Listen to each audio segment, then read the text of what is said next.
Buddy Ricats here. Ngayong araw ipapaliwanag ko ang isang Korean action movie. Ito ay pinamagatang commitment. Sa umpisa ng movie ay makikitang kumakain si Lee Young-woo, isang agent ng North Korea. Inasikaso siya ng isang matandang babae at pinakita niya ang isang larawan kasama ang kanyang dalawang anak. Nagpaalam siya at pinaginat siya nito pabalik sa North Korea. Habang naglalakad ay napansin niyang may sumusunod sa kanya. Sinubukan niyang lumaban subalit biglang pinailaw ang mga sasakyan. Dito ay makikitang napapaligiran na siya ng mga pulis. Inaliwanag ng isang pulis na mismong North Korea na ang nagturo kung nasaan siya kaya't wala na rin siyang uwian. Dahan-dahan niyang kinuha ang larawan na nakatago sa kanyang jacket. Subalit inakala ng sniper na baril ito kaya't pinaputukan ito si Lee Young-woo. Samantala sa isang prison camp ng North Korea ay makikitang nakakulong ang dalawang anak ni Lee Young-woo. Dumating ang isang colonel at hinanap niya ang magkapatid. Ipinatawag niya si Myung-han, ang lalaking anak ni Lee Young-woo. Binigyan siya nito ng pagkakataon upang makalabas sa prison camp na iyon kasama ang kanyang kapatid. Ito ay kung papayag siyang maging agent ng North Korea kagaya ng kanyang ama. Samantala sa South Korea ay ilang patayan ang nagaganap. Ang mga biktima ay mga agent ng North Korea. Pinag-aralan ng mga pulis ang krimen at masasabi nilang isang magaling na assassin mula sa North Korea ang suspect na ito. Sa kabilang dako ay makikita sa balita na may mga na-rescue na tumakas mula sa North Korea. Makikita ni si Myung-han sa mga ito at lahat sila ay dadalhin sa South Korea. Dinala muna sila sa kanilang pansamantalang tirahan at dito ay nagpakilala siya. Ang kanyang bagong pangalan ay Kandehu at sinabi niyang patay na ang kanyang pamilya sa North kaya tumakas siya. Isang mag-asawa ang pumunta dito upang ampunin siya. Pagdating sa bahay ay makikita nga ang mag-asawang ito ay mga agent din ng North Korea. Binalaan siya ng mga ito na huwag pakikialaman ang kanilang mga gawain upang hindi rin siya pakialaman ng mga ito. Kinaumagahan ay pumunta siya sa eskwelahan upang magpanggap na isang mag-aaral. Nagpakilala siya sa klase subalit natawa ang mga ito sa boses niyang napakaseryoso. Inaupo siya ng teacher sa bakanteng upuan at pagkatapos ay umalis na ito. Maya-maya ay lumapit sa kanila ang isang grupo ng mga bully at kinausap nito si Lien. Dahil hindi ito sumasagot ay siya naman ang kinausap ng mga ito. Sa labas ay sinuntok siya ng leader ng mga ito subalit na natili lamang siyang kalmado. Kinuha ng mga ito ang kanyang wallet at natuwa dahil may laman ito mga bagong pera. Nakita ng mga ito ang larawan kasama ang kanyang kapatid at ama. Inagaw niya ito at sinabi niyang kunin na lamang ang kanyang wallet upang walang gulo. Dumating ang teacher at pinagalitan nito ang mga bully. Samantala isang lalaki ang tumatakbo at tila takot na takot ito. Nagtago ito at tinawagan ang mag-asawa upang humingi ng tulong. Walang sumagot sa tawag at nakita ito nang humahabol sa kanya at pinatay ito. Sa klase ay inutusan sila ng teacher na linisin ang classroom bago umuwi. Subalit inutusan sila ng mga bully upang linisin ang bintana upang wala na silang gawin. Pag-uwi niya ay ibinigay sa kanya ang kanyang unang misyon. Ito ay ang patayin si Bak Do-sang, ang tumatay sa ilang mga agent ng North. Umunta siya sa isang tindahan at kinuha ang isang numero at tinawagan ito.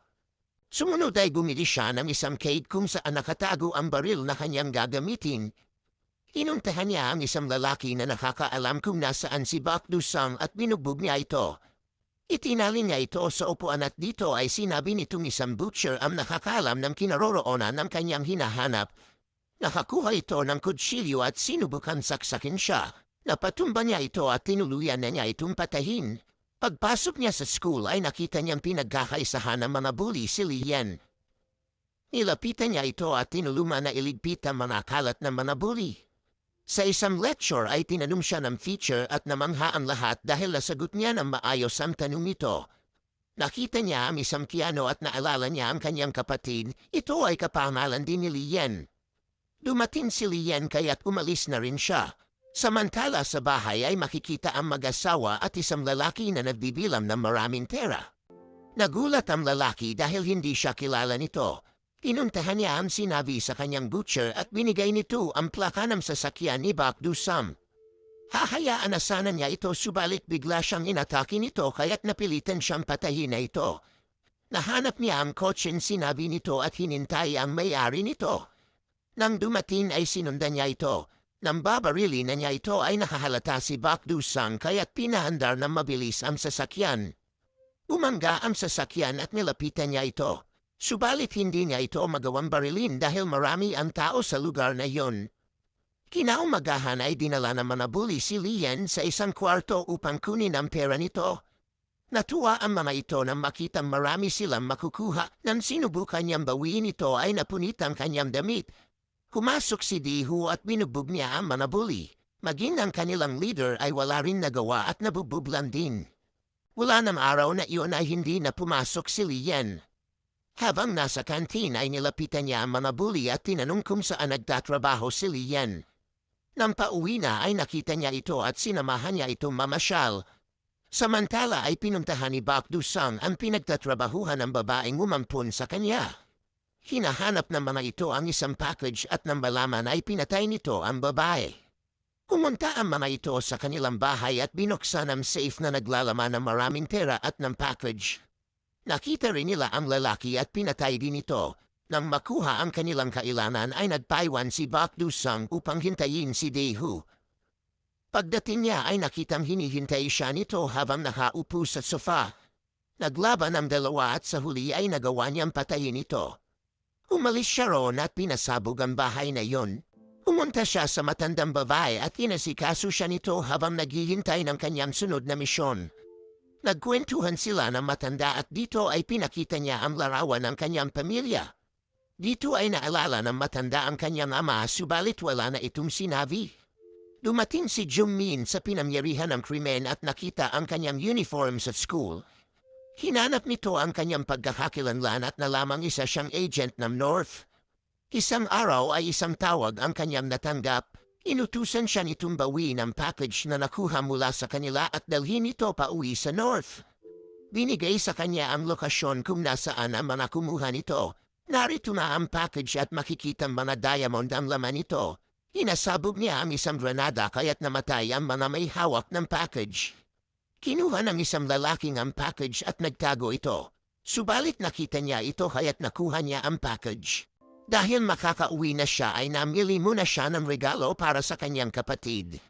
Nagpaalam siya sa matanda at pinaginat siya nito pa uwi ng North. Pinuntahan muna niya si Lian upang magpaalam na rin. Sa pier ay sinalubong siya ng isang lalaki na siyang magdadala sa kanya pabalik sa North. Sumakay sila sa bangka subalit bigla na lamang siyang inatake ng lalaki. Sinabi nito sa kanya na walang agent ang hinahayaang gumalik sa North. Subalit hindi ibig sabihin nito ay maaari siyang mabuhay sa South.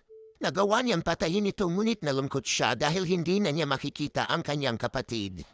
Samantala ay isa-isang hinuli ng mga pulis ang mga agent, kabilang dito ang matandang babae. Dahil lumalaban ito ay binaril ito ng pulis. Nakita siya ni Jungmin at hinabol siya nito. Tinutukan niya ng baril si Jungmin subalit sinabi nitong North na mismo ang nagbigay sa kanila ng impormasyon upang mahuli sila. Nang lumingon nito ay nakita niyang tumakas na si Dehu. Habang kinukuha ni Lian ang kanyang sinampay ay nakita niya si Dehu na nasa isang sulok. Dinala siya nito sa loob subalit narinig nito sa balita na hinahanap siya ng mga pulis. Kinaumagahan habang nasa grocery ay nilapitan ni Jungmin si Lian at binigay ang kanyang number. Nalaman nitong kaklase niya si Dehu at sinabing tawagan siya kung makikita ito. Nagmadali siyang umuwi upang sabihin ito kay Dehu. Isang tawag ang natanggap niya mula kay Colonel Monsang at sinabi nitong nasa South siya ngayon kasama ang kanyang kapatid. Upang makuha ang kanyang kapatid ay inutusan siya nitong dalhin sa kanya ang mga diamond. Kinaumagahan ay umalis siya at naghiwan ng sulat kay Lian upang ipaalam sa mga pulis ang mangyayari. Tinawagan niya si Jungmin at sinabi kung saan pupunta si Dehu. Habang naglalakad ay sinabayan siya ng isang lalaki at pinasunod siya nito. Samantala ay dumating ang mga pulis sa lugar na iyon at nagmanman naman ang isa sa parking sa itaas ng building. Dumating siya sa rooftop at nakitang naghihintay na si Monsang. Nakita ito ng pulis at nag-report kay Jungmin. Hinini ni Monsang ang diamond at pinakita ang kanyang kapatid. Babarilin sana siya sa likod buti na lamang at inunahan ito ng pulis. Sinubukang agawin sa kanya ang diamond subalit napatumba niya ito. Tinigilan niya ito dahil tumakas ang may dala ng sasakyan kung saan naroon ang kanyang kapatid.